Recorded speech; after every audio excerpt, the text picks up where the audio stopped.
విజయవాడలో ముఖ్యమంత్రి జగన్ పై దాడి జరిగిందంటూ వైసీపీ వర్గాలు పెద్ద డ్రామా నటిస్తున్నారని తనకు మాజీ ఎమ్మెల్యే తెలుగుదేశం జనసేన బీజేపీ కూటమి ఉమ్మడి అభ్యర్థి ఆర్మిలి రాధాకృష్ణ అన్నారు. గత ఎన్నికల్లో కోడికత్తి డ్రామాతో సానుభూతి ఓట్లు వేయించుకున్న జగన్ రెడ్డి ఇప్పుడు మరో డ్రామాకు తెరతీశారని ఆయన వివరించారు. తణుకు పట్టణంలోని 9వ వార్డులో తెలుగుదేశం జనసేన బీజేపీ కూటమి తరపున ఆర్మిలి రాధాకృష్ణ ఇంటింటి ప్రచారం నిర్వహించారు. ప్రతి ఇంటికి వెళ్లి రాష్ట్రంలో నెలకొన్న పరిస్థితులను వివరించి చెప్తున్నారు. టీడీపీ జనసేన బీజేపీ కూటమిని గెలిపించాలని అభ్యర్థిస్తున్నారు. ఆర్మిలి రాధాకృష్ణ పర్యటనకు అన్ని చోట్ల విశేష స్పందన కనిపిస్తోంది. ప్రజలే స్వచ్ఛందంగా ముందుకు వచ్చి సంఘీభావం తెలుపుతున్నారు.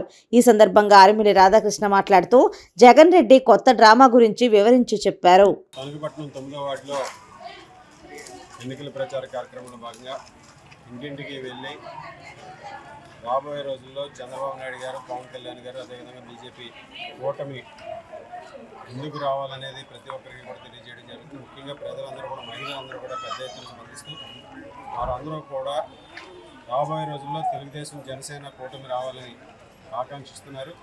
కేంద్రంలో బీజేపీ సహకారంతో రాష్ట్రంలో జనసేన తెలుగుదేశం 3 పార్టీలు కూడా కలిసి ఈరోజు రాష్ట్రాన్ని అన్ని విధాలుగాను కూడా ముందుకు తీసుకెళ్లే విధంగా ఈరోజు ఒక ప్రణాళిక రూపొందించుకోవడం జరిగింది. అలాగే ఎన్నికల సమయంలో మనందరం కూడా చూస్తూ ఉన్నాం, రాజకీయాలు అనేది సహజం. కానీ జగన్మోహన్ రెడ్డి గతంలో ఏ విధంగా సానుభూతి రాజకీయాలు చేయాలనుకున్నాడో అదేవిధంగా ఇప్పుడు కూడా సానుభూతి రాజకీయాలు చేయాలనే ఒక ఆలోచనతో గత ఎన్నికల్లో కోడికత్తి డ్రామా, గొడ్డల వేటు డ్రామా 2 డ్రామాలు కూడా చేసి ఆ రోజు ఎన్నికల్లో సానుభూతి పొంది ప్రజలను మభ్యపెట్టి అధికారంలోకి వచ్చిన తర్వాత ఈ 5 సంవత్సరాలు ప్రజలను పూర్తిగా నిర్లక్ష్యం చేసి, రాష్ట్ర అభివృద్ధిని నిర్లక్ష్యం చేసి అన్ని విధాలుగానే కూడా భ్రష్టు పట్టించినటువంటి పరిస్థితి. గతంలో ఏదైతే డ్రామా, సానుభూతి డ్రామాతో ఓట్లు పొందారో అదే విధమైనటువంటి దురాలోచనతో మరలా ఈరోజు గులకరాలతో కొట్టించుకునే విధంగా ఈరోజు గులకరాళ్ళ డ్రామాకి తెరతీయడం జరిగింది.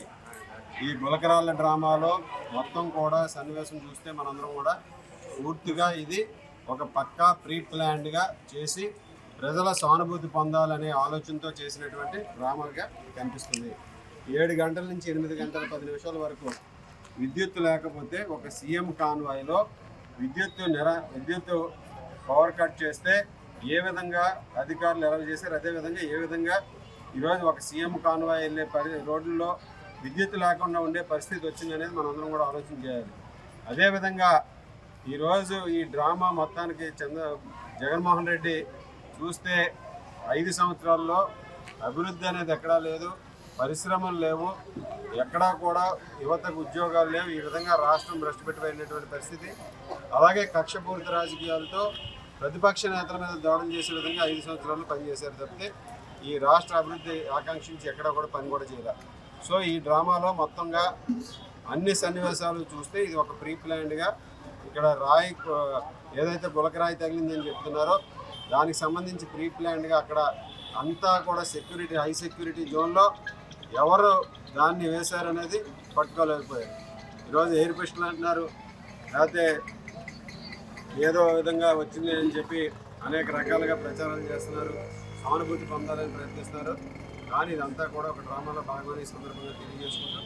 అలాగే ప్రభుత్వ ఆసుపత్రికి తీసుకెళ్ళి 2 గంటల తర్వాత డ్రామా మొదలుపెట్టి మొత్తం ప్రభుత్వ ఆసుపత్రిలో వెళ్ళిన తర్వాత అక్కడ డ్రామా చేసే విధంగా ఈరోజు జగన్మోహన్ రెడ్డి డ్రామాలని ప్రజలు ఎవరు కూడా నమ్మే స్థితిలో లేరు. ప్రజలు ఎవరు కూడా ఈరోజు గతంలో కోడికత్తి డ్రామా ఆడి ఆ నిందితుడిని ఇప్పటి వరకు కూడా జైల్లో ఉంచే విధంగా జగన్మోహన్ రెడ్డి ఏ విధంగా ఆ అబ్బాయి జీవితాన్ని నాశనం చేశాడో అదేవిధంగా ఈరోజు అప్పటి వరకు జైల్లో ఉంచి ఏదైతే జీవితాన్ని నాశనం చేశారో అలాగే ఈరోజు ఈ డ్రామాలో కూడా ఎవరో ఒకరిని బలిపశువు చేసే విధంగా ముందుకు వెళ్తున్నారు. ఈ రాష్ట్ర ప్రజలెవరూ కూడా నమ్మే పరిస్థితి లేదు. జగన్మోహన్ రెడ్డి ఇంకా ఇంటికి వెళ్ళటమే తరువాయి. ఈ రాష్ట్ర ప్రజలందరూ కూడా ఈ ప్రభుత్వం మీద కానీ, జగన్మోహన్ రెడ్డి నాయకత్వం మీద కానీ ఎవరికీ కూడా విశ్వాసం లేదు. వారందరూ కూడా కృత నిశ్చయంతో ఉన్నారు. చంద్రబాబు నాయుడు గారు, పవన్ కళ్యాణ్ గారు, మోడీ గారి నాయకత్వంలో కూటమిని విజయం అందించే విధంగా ఈరోజు పెద్ద ఎత్తున ప్రజలందరూ కూడా వారి ఆశీస్సులు అందించడం జరుగుతుంది.